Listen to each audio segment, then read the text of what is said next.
Assalamu alaikum warahmatullahi wabarakatuh. I wanted to make this short and sweet clip about a confusion that goes around every year during these days, and that's the importance of Sha'ban. Does it have any importance, any significance in terms of the Sharia and the night of Bara'ah, famously known the 15th of Sha'ban? So here goes. This month of Sha'ban, the Prophet ﷺ, as we all know, before the start of Rajab, even and when the Rajab would start, which is a month before Sha'ban, the Prophet ﷺ would make a dua, Allahumma barik lana fi Rajab wa Sha'ban wa ballighna Ramadan, which means that Ya Allah, give us blessing in this month of Rajab and Sha'ban and send us or take us to Ramadan. So of course, definitely this month has importance, both Rajab and Sha'ban. There's another narration of the Prophet ﷺ where the Prophet ﷺ has referred as Sha'ban to be Shahri, or the month of the Prophet ﷺ himself. So special connection, a special reference to the person of the Prophet ﷺ. And Ramadan, the Prophet ﷺ has said, Ramadanu Shahrullah. So this month, Sayyidah Aisha radiallahu anha has narrated that the Prophet ﷺ would not fast in any other month more than he would fast in this month, apart from Ramadan, of course. So, of course, we should fast in this month as much as possible. Care should be taken that 3 or 4 days before Ramadan starts, we should stop fasting so we can prepare for, save our strength for Ramadan. Then the night Laylatul Nisf min Sha'ban, which means that the 15th night of Sha'ban.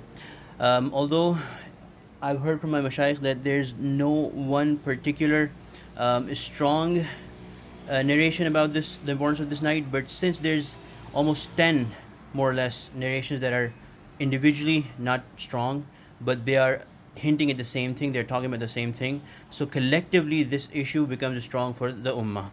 So there's 10 different narrations at least. I'll repeat some of those as much as I remember. One is where the Prophet ﷺ is known to have visited a graveyard, and the Prophet ﷺ was asked about it, and he said that on this night Allah subhanahu wa ta'ala forgives people to the order of, to the count of the goats or sheep of the tribe of Bani Bakr.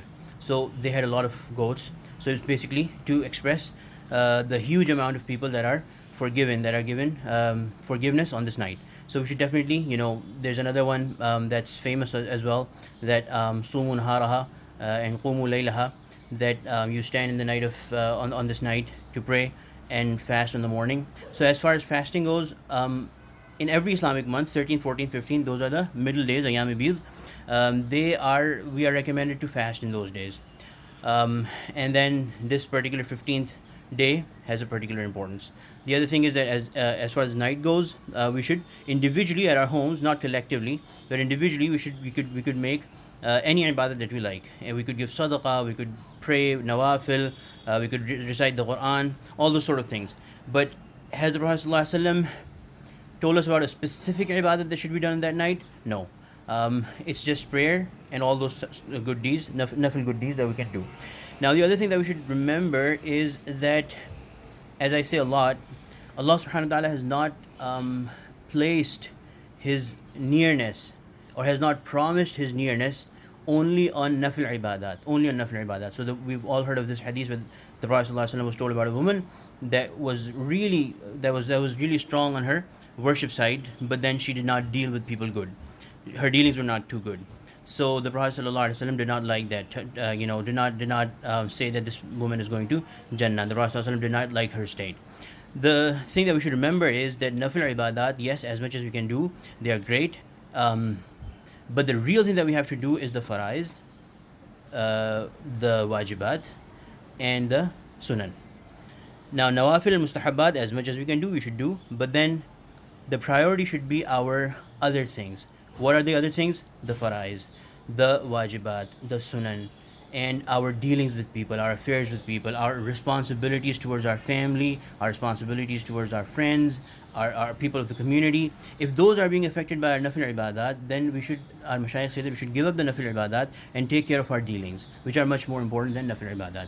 So, and taqwa is also basically staying away from sins. And taqwa is the thing that the Prophet ﷺ has promised, Allah subhanahu wa ta'ala has promised, that gains the nearness of Allah subhanahu wa ta'ala, the friendship of Allah subhanahu wa ta'ala, the love of Allah subhanahu wa ta'ala. So those things are much more important than nafil ibadat. Of course, I'm not saying that we should not do nafil ibadat as much as we can. If we have comfortable situation, we should definitely do those. But focus, or more important, priority should be given to the fara'is and the wajibat and the sunan, and staying away from sins. May Allah subhanahu wa ta'ala accept. Wa akhiru da'wana alhamdulillahi rabbil alameen.